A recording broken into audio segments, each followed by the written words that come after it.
Okay, so the software configuration management process is going to have the different objectives. So the primary objectives of the software configuration management process is configuration identification. So configuration identification is nothing but to identify the items that define the software configuration. Second is the change control. So change control, it mainly used to manage the changes to one or more items. Next one is the version control. So version control, it mainly used to create the different versions of the particular application is. And the last one is the configuration authentication. So this configuration authentication ensures that the quality of the particular software is going to be get maintained as the configuration evolves over the particular time is. Okay, so this particular software configuration management process is going to be get developed in a such a way that the software team must answer the set of the following questions. Okay, so this particular set of the following questionnaire is: how does the particular software team identify the software configuration items is. Okay, second thing is, how does the particular software team manage the versions of the particular program in the software package? Means what? This question is mainly related with the product based company, because in product based company the patches of the particular product is going to be get released once the actual product is going to be get released. Okay, so whatever the problems they are going to face, and if any kind of sort of the new requirement is going to be get identified by the particular customers, then such things are going to be get implemented or going to be get deployed in the form of the versions. So it is also available in the beta versions, like you may see these kind of things on your Play Store. If you are going to use particular version of the particular software is, and after 2 months to 1 month down the line, you are going to get the new version of that particular software. So you're just going to update your software kind of thing. So this is nothing but the new version of the particular software is. Next is the how does the particular software team controls the changes into the particular software before and after delivering to the customer. So this thing is going to be like you need to maintain the particular control on that particular software before before we are going to make changes into the particular software, and after we are going to implement the changes to the particular software. Next thing is, how does the particular team get ensured that the changes are going to be get made properly? So whatever the set of the changes are going to be get suggested, so you need to take care that all the suggested changes are going to be get implemented properly. Next is, who is responsible for approving the changes into the particular software?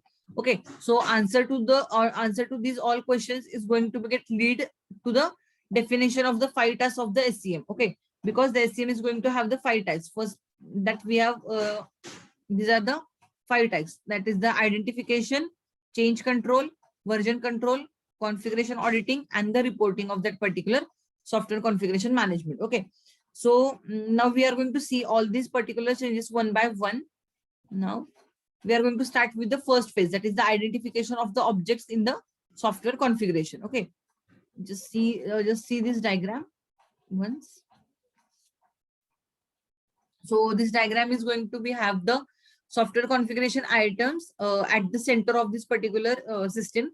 Then it is going to be get covered with the identification of that particular objects. Once the objects are identified, the changes are going to be get take place on that particular items. Then the version control is there for the implementation purpose, and then the configuration auditing is there, and the final one is the reporting. Okay, now we are going to start with the first phase, that is the identification of the objects in the software configuration. Okay, so the software configuration items are going to be get separated separately named and identified as an object. So these objects are arranged using the object oriented approach is there. So there are 2 categories of the object. So first one is the basic object and second one is the aggregate object. So the basic object, it is nothing but the unit of information that is going to be get created during the requirement analysis, designing phase, code, and the testing phase. Okay, means what? The particular object is going to be get identified. Object is nothing but the part or the component of the particular system, and that particular system, part of the particular system, it is going to be get analyzed with the set of the requirements. Then once it is going to be get analyzed, its designing part is going to be get done, then the actual implementation is done, and then the testing of that particular unit component is going to be get take place. So the example of this particular basic object is nothing but the part of the design model or any source code for the component, or it can be the suite of the test cases. So for example, we can take an example of simple calculator. Okay, so in calculator, what we are going to identify as the basic object. So the calculator is going to have the different functionalities like addition, subtraction, multiplication kind of thing. So when we are going to talk about only the addition module, so it is going to be called as the basic object. Okay, on that particular model, we are going to just analyze the requirements. We are going to design that particular model in isolation, and we are going to code that particular model, and then we are going to test that particular module. Okay. Second one is the aggregate object. So aggregate object is nothing but the collection of the basic objects and other aggregate objects. Okay, it is going to have the integration of all the basic objects together and other objects also. So the example of this particular module is nothing but the SRS. So SRS is nothing but the software requirement specification. So this particular software requirement specification, they mainly act as an technical document which is going to be get used for the basis of rest of the development processes. Okay. Now this particular each object, it may be the basic one or it may be the aggregate one. They are going to be get uniquely identified because they are going to have their own name. This we have seen in the last diagram. Just I will show you once again. Okay, so this diagram. So every object is going to have its own name. They are going to have their own description, their list of resources, and they are going to have their own identification. So the name of that particular object is nothing but the collection of that particular characteristics, or it may be act as a string or the sum text, because the name of that particular object is unique in that particular diagram. Next one is the description of that particular object. So while describing a particular object, the object description can be given. For example, student is an object. So what is the description of that particular student? Because student is going to have its own roll number, its own class name, own standard. So likewise, with the help of this particular description, we can uniquely identify which is that particular student is. Okay, so this particular description is going to have the going to be get used in the particular project identifier, or it can be the version information. Next is the particular object is going to have the list of resources. So these resources are the entities that are mainly used for accessing or referencing the processing of that particular objective. So data types in functionalities are going to be get serve as an resources of that particular objective. Next is the realization or identification of that particular object. So it is nothing but the pointer to that particular objectives. Okay. So the configuration object management identifier can also be considered as the relation, relation for this particular system, which is going to be get used to determine whether the particular configuration object in the repository is affected by the change. Okay. So basically this particular object is going to evolve throughout the particular software development process. During this particular process of the object identification, the evaluation of the particular object along with it process is going to get identified, and it act as a major modification in the particular object is there. Okay. Second thing is the change control. So change control means what? The change in any software project are going to be get act as an vital, because sometimes introducing the small changes into the particular system may lead to the big problem in a particular product. Means what?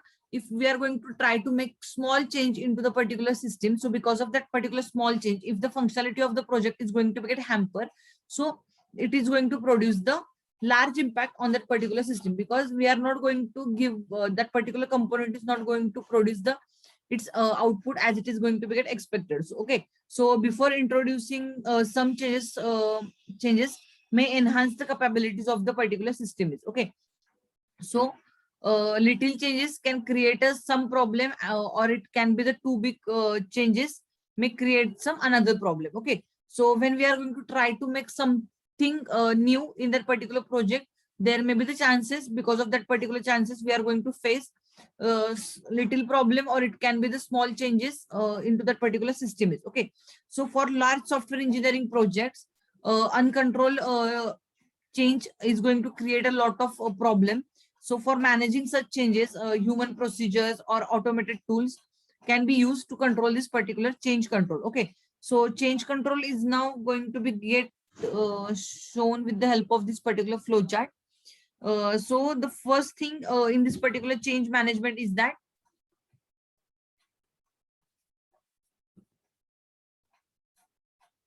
the first step is that first of all there is a rise or need for a changes. Okay, so when there is a need for the particular change, that is going to be get recognized. This is the first step. Second step is to the particular user submit the change request. Means what? The change request is going to be get submitted by the user when they have identified that we need to create some changes into the particular set of the requirement is. This is the second step. Third step is that the developer is going to evaluate this request to access the particular technical merits. So when we are going to start creating the try to create the change into the particular set of requirements, how technically it is going to be get affect. So they need to access this particular technical merits. They need to identify the potential side effects. So if this particular change is not going to get implemented properly, so what kind of the risk associated with that particular changes is, they need to identify this particular potential side effects, and then they need to identify the overall impact on the particular system functions and the cost of the particular project. Okay, so these four factors are going to be get affected with the help of this particular changes into the particular system. So developer has to evaluate all these factors. Step number 4 is that a change report is going to be get generated and it is going to be get presented to the change control authority. It is also called as a CCA. Okay, so I will just mark it here. So the question can be asked. So which document is going to be get created in the change control? So in the change control, the change control authority document is going to be get created, and this particular authority is going to decide whether they are going to giving permission to create that particular change, or whether they are going to sustain this particular change to be happen. Okay, in the step number 5, when the particular change control authority is maybe the person, or it may be the group of the people who makes the final decisions on the status and the priority of the particular change. Okay, so this particular whatever the suggestion they are going to give, either that particular change request is going to be get denied, and if they are agreed on this particular steps are now going to be get happen. Okay, so when they are going to deny this particular deny this particular change report, then it is also going to be get informed to the user. Okay, now we are going to see what will happen if the particular suggested change is going to be get accepted by the change control authority. So at the step number 6, what will happen? The request for this particular query for the action that is going to be get generated. So ECO is going to be stands for the engineering.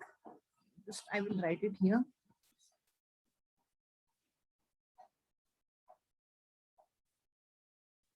ECO stands for engineering change order.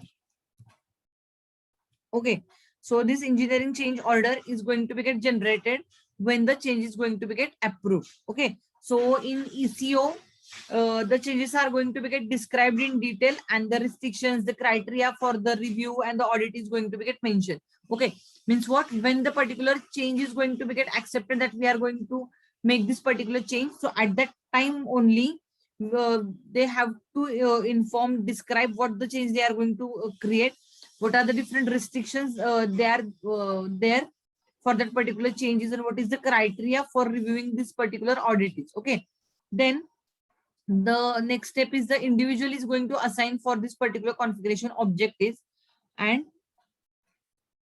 the configuration objects. Okay, these particular items are now checked out. Okay, their particular changes are going to be get made, and the changes are then made on the corresponding object, and appropriate SQA, software quality assurance team, is going to be get made to create the new version of that particular changes. Means what we are going to have, just like what we have taken the example for the product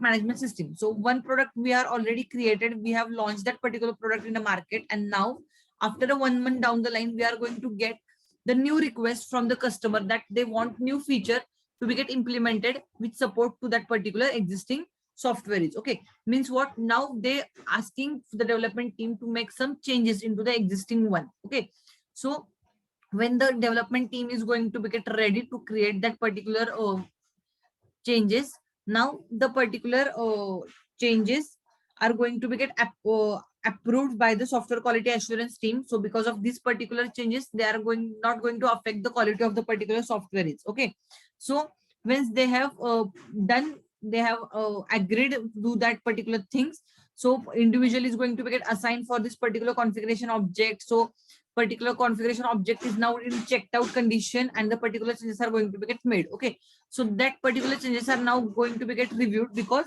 these things are going to be get audited. So the team of the people are going to come there, they are going to assess that particular changes onto the set of the parameters, and they are going to give the report whether the particular changes are going to be get made in an effective manner, or they are going to have some kind of the lacunas in it. Okay, so the configuration items that have been changed, they are going to be get marked as the checked in. Okay, so the baseline for testing is now going to be get established, and the particular change object is then checked in into the particular database, and the appropriate version control is going to be get made to create the new version of the particular system is. Okay, so when they are going to create this particular thing, the checked in and the checked out mechanism requires the two important elements. Okay, so just we have seen here the checked in condition is there and checked out condition is there. So these two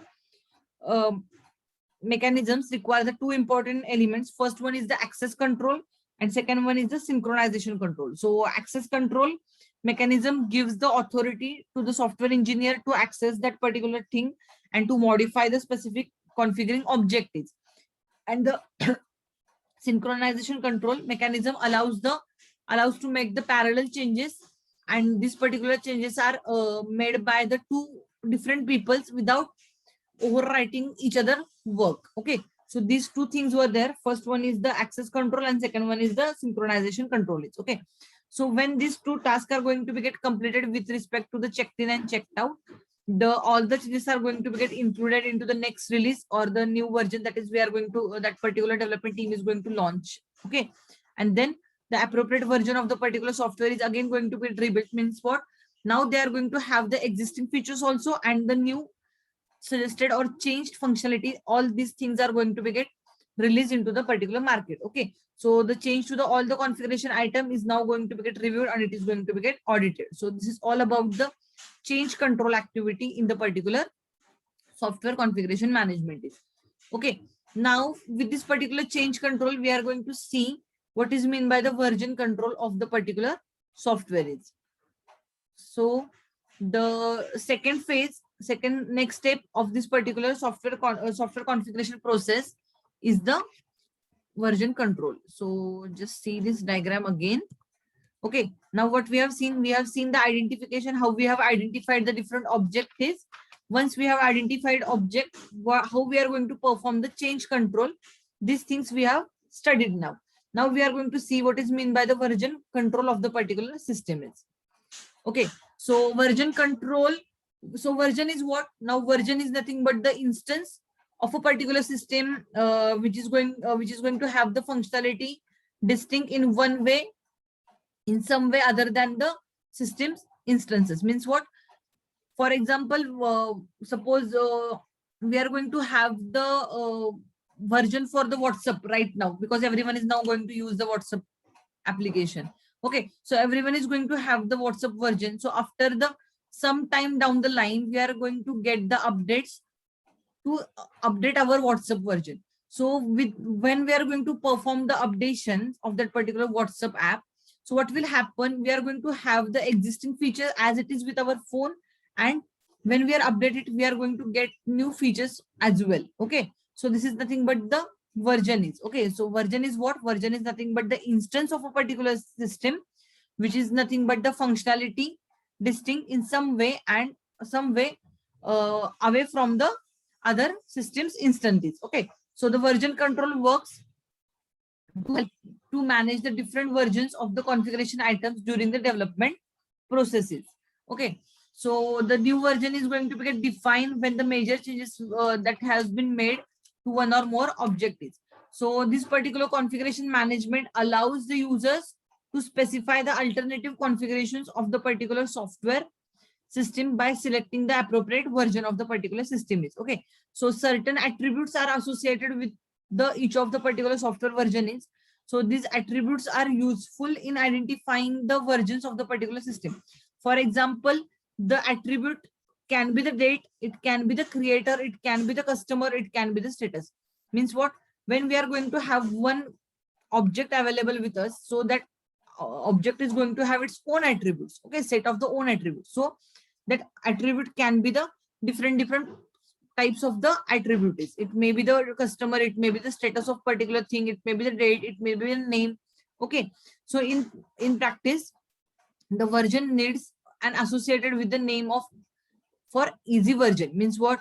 We are going to get the version control, like V2 is for the V stands for the version, 2 stands for the 0, sorry, 2 stands for the second version, and 0.0 stands for the first version of this particular version 2. When we are going to make some changes into this particular thing, what we are going to get? We are going to get version 2.1. Okay, means what? The version 2.1 is going to have the same features as of that of version 2.0 along with some new added versions. Again, when we are going to make new changes into this particular thing, again we are going to divide this into the version 2.1.1 or into the version 2.2. Okay, so as per the set of the requirements, we are going to make this particular thing is. Okay, so the different versions of the particular system, here it is going to be get shown with the help of the evolution graph. Okay, so the each version of the particular software is nothing but the collection of the software configuration items. Okay, so version is what the version is going to represent. Version is nothing but representation of the collections of this particular software configuration items. So is it clear everyone what is meant by the version control? So why we need the version control? To have the collection of the software configuration items. Okay, next what we are going to see is the another layer of the SCM, that is the configuration auditing. Okay, so now we are going to see what is meant by the configuration audit. So in order to ensure that the change has been made properly or it is going to be get implemented properly, two activities are going to be get carried out. First activity is the formal technical review and the second one is the soft